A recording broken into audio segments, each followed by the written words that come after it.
is Margaret Hershey on the Move with Margaret, and today we are in a part of Florida that I've never been before, but it is absolutely magnificent out here. We're looking at a lovely lake, and I'm here with Daniella, who's going to be talking to us about her journey and her journey with interior decorating and working, more importantly, working with all those clients. So Daniella, welcome to the show. I'm so happy to have you on the show today, and you'll be such an inspiration to all the women watching. Let's start with the young Daniella. Where did you grow up? Where were you born? Where did you grow up?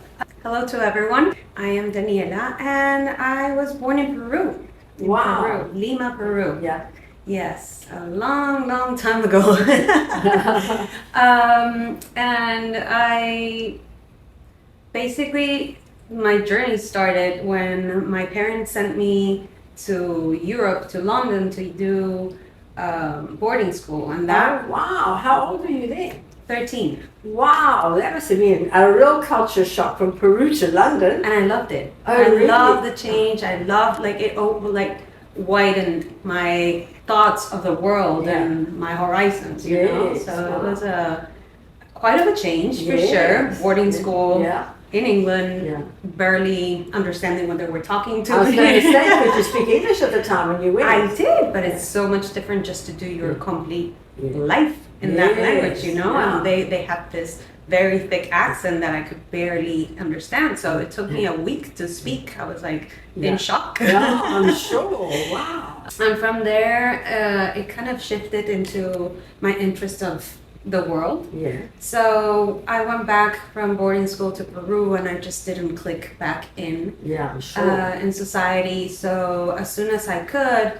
I flew again. Yeah. I've been always a little in different types of arts. I studied first fine arts. Yeah. I did that for 3 years. I had a little fallout with the principal of the school, so that shifted me into something else. A really good friend and my parents have a catering service, so that kind of led me into a culinary art. So I studied culinary art. I was sent to an stage in France. Wow. So I worked in France for a while. Gee whiz. And that kind of showed me that wasn't my life. So was that like in food? When you were doing Yes, food? I did an stage in Le Cordon Bleu in Paris. Yeah. And then I worked in Apicius. It's a guide Michelin restaurant. Yeah. It was an excellent. I couldn't ask for more. Yeah. As a chef, but just it wasn't for me. I was more of an artistic person that just standing there. And I also have a bad back. Yeah. So standing there for 12 hours. It's hard. It is. Yeah. It is.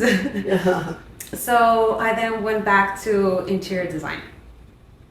And since the day that I got there, I felt that I was connecting to my world, my calling. Yeah. And I started the career in Peru. Yeah.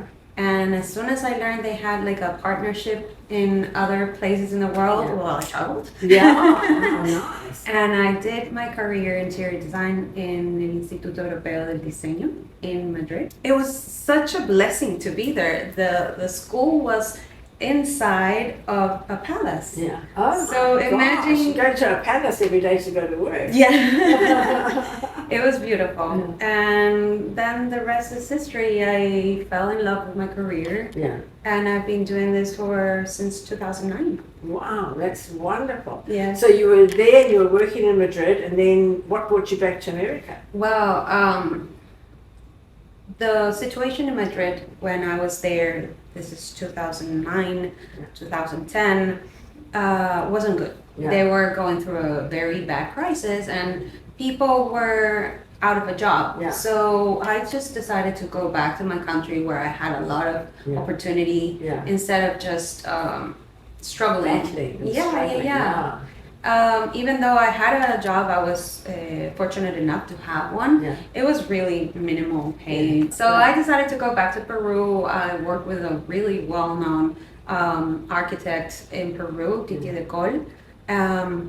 Unfortunately, he passed. Oh, shit. And then I went to work with a construction company. Yeah. So I was like the liaison between the client and the job site, and I was all the time in the job site, working there, and it was a magnificent experience being there Yes. where everything is built from As it's ground being up. built, you can see it. And yeah. we used to do buildings. So Oh, I my did 3 goodness. buildings in Peru. Yeah.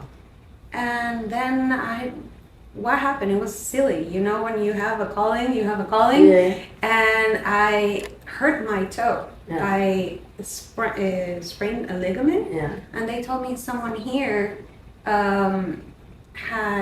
it was the best to fix that without surgery. Yeah. So I came here, I saw him, and then I met my husband. Oh, wow. yeah. So I stayed here, we got married, we have a beautiful boy. Yeah. He's turning 8 in May. Oh, wow. And I've been working since then in interior design. Yeah. I used to work for another design company before when I just started here. It was a beautiful experience because they used to do mansions. Oh, wow. That was fabulous. Very high-end Yeah. clients, and I got to understand everything of this type of world, right? Yes. Because Europe is something different, Peru is something different, And America is something very different. correct, and the vendors and the way of working and the construction, Yeah. their way of construction is completely different in South America. Yeah. I'm So sure. it was a great opportunity to learn Yeah. all of that. You always think of interior decorators just fluffing up the cushions, not being actually on a building site and seeing it all coming up. And Oh, there's so much more to it than that. Hey? There is the nitty gritty to interior design as well. There's different things. Interior decorating, that Yeah. it's Fluffing the cushions. fluffing the cushions, getting the pillows, getting the rugs and stuff, all the furnishing for the Yeah. home, Yeah. and then is interior design. Yes. For interior design, you have to know the way of building, Yeah. the structural part of the concept that you're creating, Yes. and what are you proposing. Yes. So we also joke around that the contractors kind of hate us because we always bring these incredible ideas that are really hard to Yeah. maneuver. Yeah. So tell me about feng shui, because feng shui was a big thing at one stage. Everything had to be facing this way, facing east, and plants. I see you have plants with wide leaves and that type of thing. Well, I do implement certain things of feng shui because it does resonate with me. Yes. But I think that the importance of energy, you're gonna feel it in a space. Yes. If it just doesn't flow well, it's You can feel it. you can feel it. Yeah. You can actually feel it. At least I do. That's the biggest thing. You have this wonderful idea, I'm going to do this and this, but then the client who's actually paying has a different idea. How do you maneuver that one? I believe that I am their employee. Mm-hmm. I bring my expertise Yeah. and I bring my knowledge. Yeah. But the home is theirs. Oh, right. So for me, there is a no wrong for the Yes. client. Okay. I try to bring their ideas Yeah. and make them possible Yeah. the best way and accommodate it. Certain things, when they want to go crazy Yeah. and want something completely different, I go with it. Oh, really? Because sometimes those are the ideas that inspire me. Yeah. I want them to feel at home. I want them to feel that they've built that dreamt space. Yes. So within my knowledge and my experience, I try to guide them so they have that space with the requirements that they What's use. some of the crazy things people ask for? I don't know, certain people I want a pink tub. Okay.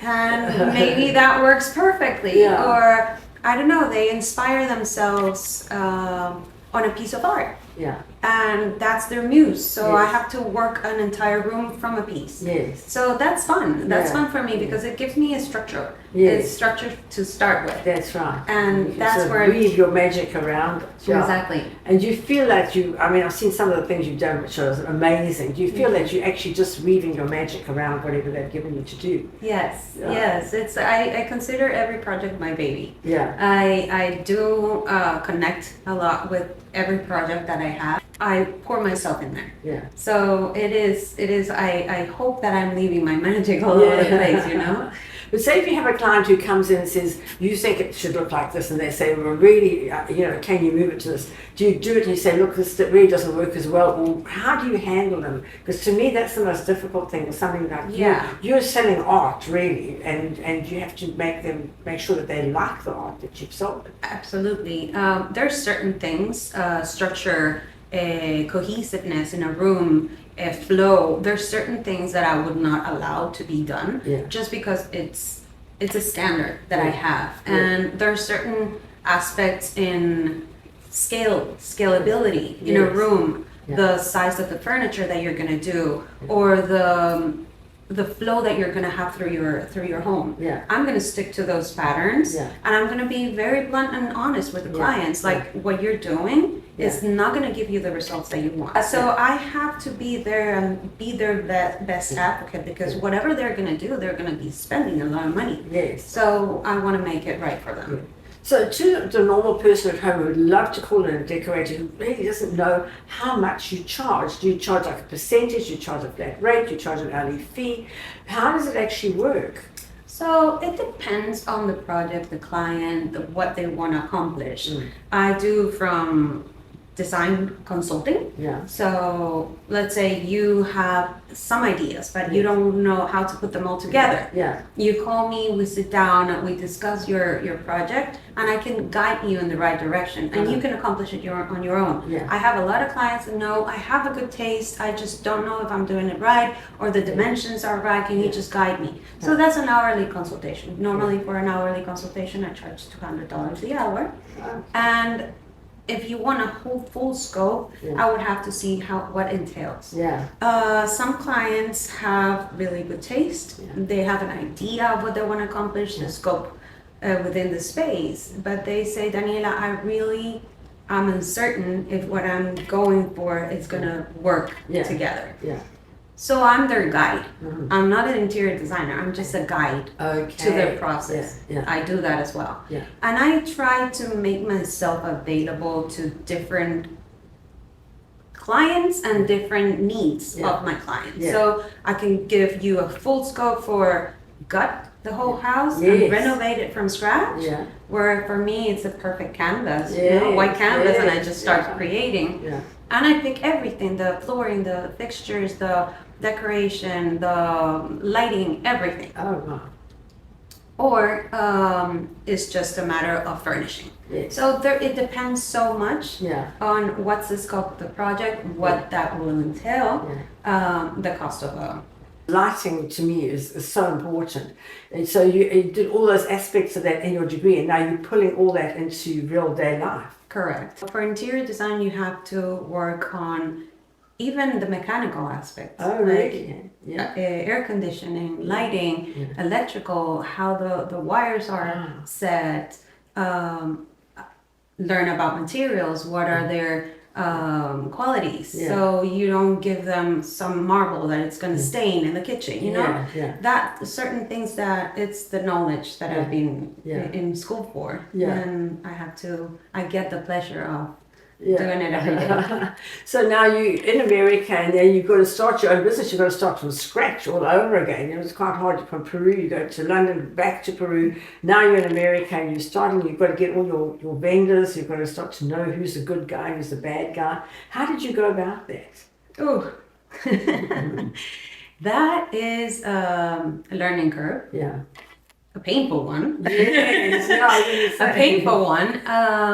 But within the years, it's not something that you learn from one day to the other, and it's a hit or miss. And here in Florida, it's really hard. I came from Peru from a really bad experience where I thought that here would be different, but it's not that different. So for me, I was lucky enough to work for people that work with different vendors, and I tried different vendors. I get to know them personally, so I trust them more. And I worked 8 years for a construction company as well that did only high-end residentials and commercial spaces. So I learned a lot as well.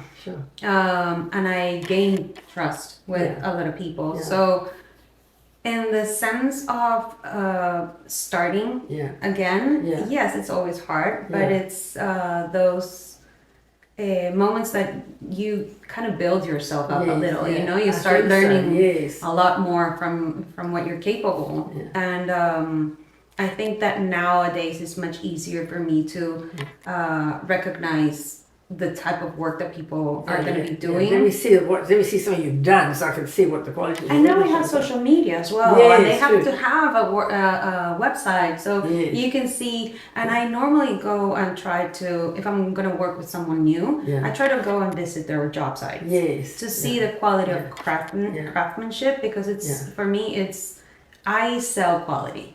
And that is for me my utmost importance of what I'm giving. My clients, I try to have, because I'm an interior design concierge service at the end. So I try to have my low budget for the low budget projects, my low budget vendors. That of course they're gonna have a very nice customer service, and you're gonna have the not low quality, but low budget products that are good quality within the price range, and then the mid range, and then the high end. So I have vendors for everything, and I have to go through the process of learning what they do to vet them for my clients. Okay, so now tell us about, as women, we tend to have imposter syndrome. So you going along and you going to do this amazing mansion or whatever, when you go in there, do you ever have that doubt, oh my gosh, I hope I'm going to get this right? Or do you just got that absolute confidence in yourself? No, I think that at some point we all doubt each other. We're going to doubt ourselves. Sometimes I get to a job site and I say something that I would like to do, and the client says, well, do you think that would work? And then they put me on the spot, and it's like, oh, geez, Daniela, are you sure what you're saying? But I think that it's a normal thing. It's a human thing to doubt yourself. And with the time that I've been working on construction and interior design and all the knowledge that I have, luckily, I can say that it's easy for me to read a space. So it comes to me very easy. And I haven't done any hiccups yet that I couldn't bounce from. But yes, it's important that we take care of what we plan, and it's very, very important for me. My way of working, like my way of thinking, is also always putting it on a plan. So I use AutoCAD and make sure that everything is set in place. I put dimensions for everything before presenting something. So that way saves me from you get it right. So now tell me about the business side of it, because you go to school, you learn how to do all this, but then you get into a business. Now you have to understand spreadsheets, you have to understand money, bank accounts. How did you get over that hurdle of trying to sort out your own paperwork? Do you pay an accountant? Can you trust the accountant? Who does your tax? There's so many things that when you, as a woman starting your own business, you've got to take care of. How did you handle that one? Do I handle it? Well, all the women out there, they all want to start their own business, and they have these amazing ideas, and then suddenly, how do I do costings? How do I know? Yes, it's hard, and that's something that I think they should implement more on a career, because you're doing all these beautiful things, and then you're out in the world and you have no idea how things work. So I think and you have to have money in the bank, Exactly, and how to ask for a loan, or how much of a loan you can get, or just to and how understand you're going to pay it back. Exactly, just to know what your options are and what. Because you are gonna risk sometimes to gain, but how much or how little you can, and how to. It's hard. It's hard, and it's harder to do it in a country when you haven't lived all your life, because you don't know the tips and tricks. Absolutely. And you haven't got the sphere of influence that other people have got. You've gone to school here, grown up here, got married here, got relations, and who can all help you. You just come in like we have, well, nobody, and you just have to make it work. And you don't know the people. And in my country, I would have someone recommend someone that they really trust, so I can trust them.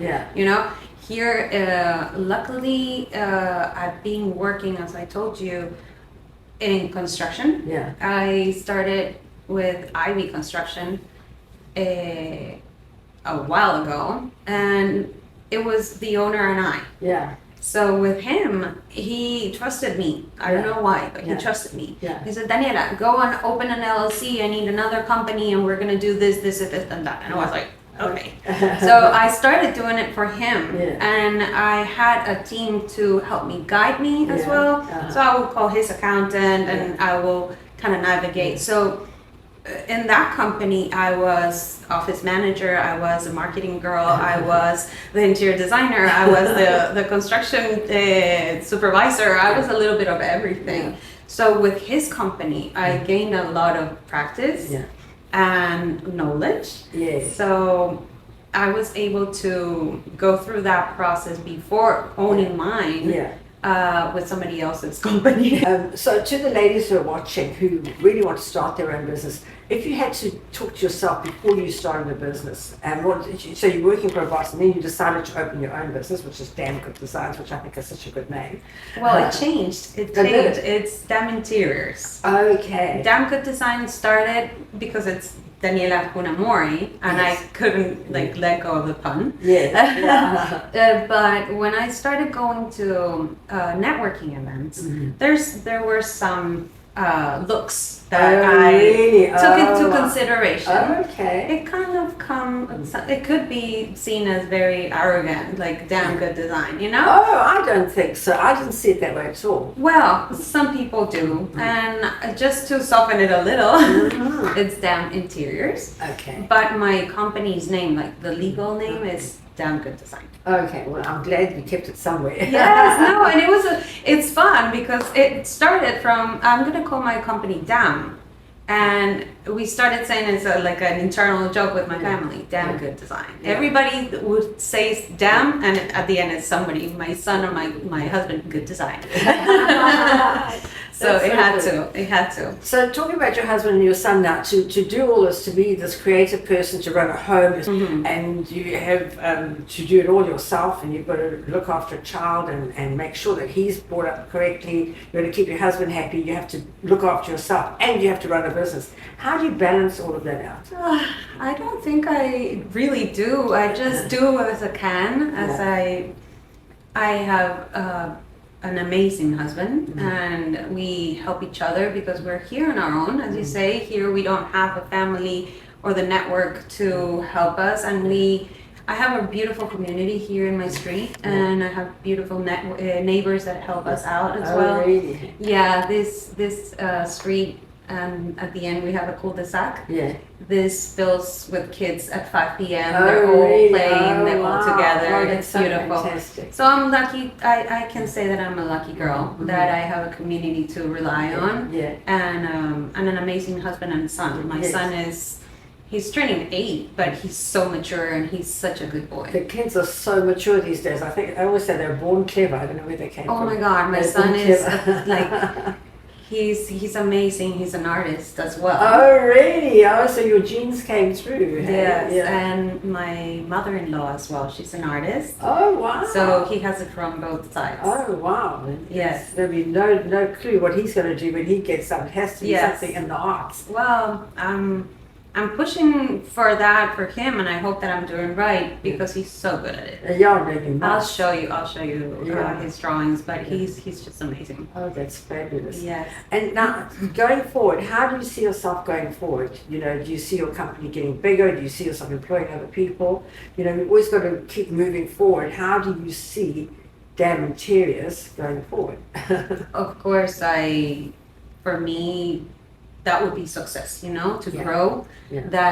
I've tried throughout the years partnering up. It didn't work. But that's fine. The ladies that are watching, remember I always tell you, never have a partner. You go it alone. At least you know. There's an old saying, if you please yourself, at least you're pleasing somebody. Sometimes you try and please everybody else, you don't please yourself, and then nobody's happy. So I always say to people, don't take a partner. I'm a great believer. Go on your own. I think that for the question you asked before, if you're thinking of doing something, just go and do it.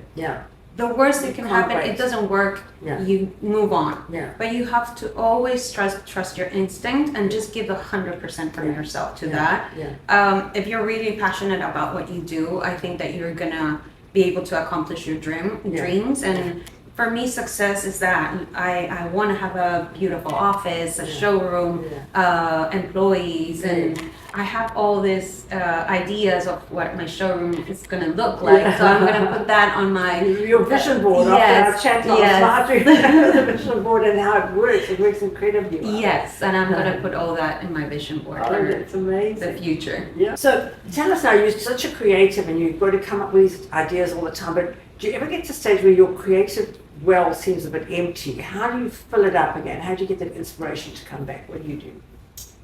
So many sources right now. It's impressive everything that we have nowadays. Yes. Before we would just go through magazines. Now you can go to Pinterest, you can go to mood boards, you can go to so many places. But for me, I get lost on Pinterest. Oh, really? I also love Pinterest. I love it. It's just like an endless thing, and then you click on something, and then you end up going somewhere else.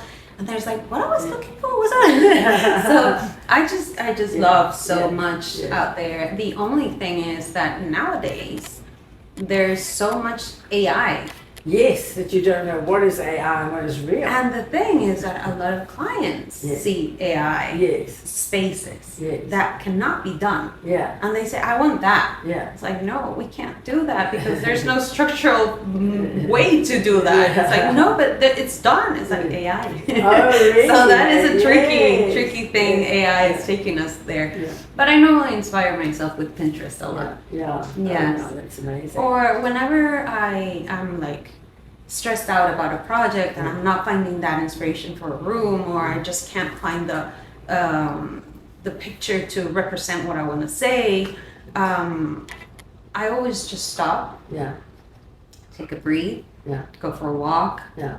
Do something completely different for a while, and then come back to it. Yeah. Normally, when I sleep on it, Yeah. I dream Yeah. a lot of my responses or my solutions to a problem. Yeah. So sometimes I just need to relax and not see anything else. Yes, because your head's so full of stuff today that's all going on, everything that's going on. But you live by the water here. I see the water outside looks amazing and the trees and everything. So I think living here must be really good for your soul to get out. It is, and that's actually the Everglades. Oh, really? We are the last house there is. That's the Everglades. So I have. It's such a quiet space for me to just relax and enjoy. Yeah. I'm really happy that we have this little zen area to. Yeah.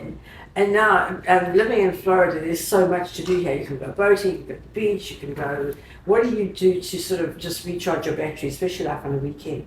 Oh, the beach. Yeah, I'm a beach person too. Oh, I love the beach. Or just stay quiet, go to the pool. Yeah. That's my type of. I'm a really, really quiet, homey person. Yeah. But yeah, the recharging, it's the beach, the sand. And yet you work in all these amazing spaces. What's the best place you've ever worked in?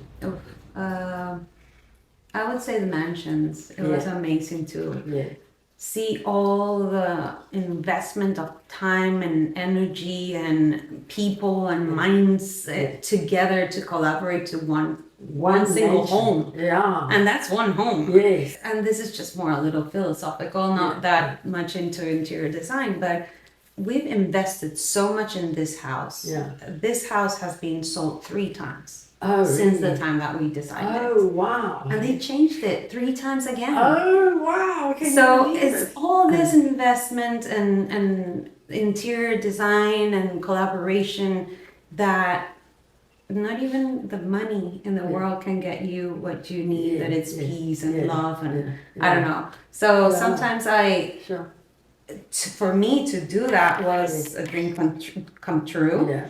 But I also enjoy those special projects with my clients that are maybe a little more challenging for me because I have to make them look perfect and beautiful and expensive with low budgets. Because here in Florida, everything is the beige and the cream and the grey and those muted tones. Mm-hmm. Where in Africa, we have much brighter colours. I mean, a lot of people still like the beige and brown and black. lounge suites and that type of thing. But as you know, I love the colours. I mean, I love the colours. So how do you sort of work around it? And do you see that it comes in phases, that beiges and then grey came in and then everything was black? Totally. What's trending at the moment? The beige. Oh, really? The beige again. We went from beige and browns to we hate the beige. We can't see the beige. Travertine is gone. To all grays and whites and stark and very minimal. To beige again. Okay. Yes, and I do enjoy the color, but it has to be well applied. If it's too much, and I like it when they go funky. Right now I'm designing a blue room, and then I am designing a green room. So I like to play like that. I like when the client allows me to go a little more moody or a little more bold. I enjoy that too. Yes. Oh, that's amazing. So now, tell me, in these big mansions, you've got to do all the different bedrooms. So there's 6 or 7 bedrooms usually. 15. Oh, 15. Oh, my gosh. So do you have different things? You think, oh, what should I do this bedroom? Oh, okay, I'll do this in beige and white and this one in grey and white. Or you just decide what you're going to do? It depends on what's the use for the room, who's going to live it. So if it's a girl, I like to talk to the girl and see what they're like. And what are their favorite colors and what are they envisioning, or if they saw something that they liked, so I can introduce it. I don't know, maybe they want a canopy bed. So I start from one single thing and then express myself throughout the room with that idea in mind. But I try to use a concept. For every room that I do, I start with a concept. So that makes it easy for me to go and not go by the tangents and just stick to an idea. And so the people at home who are sitting there watching and thinking, oh, well, we all got a home and we all love to decorate. Where do you actually start? Just with one thing. You either choose, say, the couch or the coffee table or the dining suite or the bed or whatever. Is that how you start, with one feature and you work out from there? Yes, and I sometimes start like that. And as I say, some people bring something that they like and they want to have that piece shown, or they have already a rug that they want to reuse. So I normally start from the bigger things, what it's going to make more of noise in the room. So if somebody says, I want to have something red because I love the red, I wouldn't just go and put everything red. I would just conserve that thought and make sure that whatever I do around the red is going to have a cohesiveness, and then bring that tone of red. If they say, I have this chair that it's beautiful and I want to preserve, but it's red, so I work around it. I work around it and make sure that we don't overdo it. That's an important thing, not overdoing with color. And what about mixing like antiques and modern furniture? It's a fashion today to have something antique-y. I can see, and then the modern stuff as well. Yes, I love it. I think that it brings a lot of character. It is a lot of character, and it gives you more movement, and it gives it's less dull when you have different combinations of stages of and life. Textures. I see you've got textures. Your cushions are all textured, and so you have the textures, you have the colors. There's so much to think about when you put them together. It gives a lot of character. So if you had to sort of, interior design for dummies, 1, 2, 3, pick one item that's going to be fantastic in the room, fluff around it, make sure there's a flow. What else do you do? Scalability. Make sure that your room is filled between 40 or 60% with the furniture, no more. Oh, really? Yes, that's the rule of thumb. Don't go beyond that because it's going to look cluttered. I was going to say, because as your time goes on, you add a book and you add a clock and you add a this and you add a that, and by the time you finish, the whole house is so full and so busy. And then people come in and say, you've got to declutter, and you think, well, where do I start? That's important. I declutter every 6 months. Oh, really? Yes. I start taking, and that's something I learned from my mother-in-law. Okay. Yes, she's Danny, you have to start throwing things around. It's like, okay, I'm going to start decluttering, because you fill your space and you don't even realize it, and then you have so many things that it's like, okay, Yeah. it's too much. Yes. So yes, declutter. Always less is more, I think. Yeah, it was so nice chatting to you. I absolutely loved every minute of it. And I love interior design. I'm absolutely hopeless at it, but I do love it. But yeah, what's your parting shot to everybody watching who wants to be the person that you are? Just be it. Yeah. Go for it and enjoy the journey, however, whatever it brings your way. Yeah. Embrace it. Every bad thing is a lesson learned. Yeah. And if you have doubts, Yeah. you just call a friend. I have a lot of interior design friends that I run ideas by, and just have your community. And I'm here to help anyone that wants some advice in interior design. Fantastic. So I'm going to put the link in the bio so that you'll be able to contact Daniella. And I hope you all enjoyed the show today. I must say I absolutely loved it. Love being in this beautiful space, looking at the beautiful Everglades on this side and this lovely, lovely community on this side. It's just magnificent. So thank you so much for joining me today. I really hope you enjoyed it. Send us some comments, and I look forward to seeing you next week. Thank you. Bye.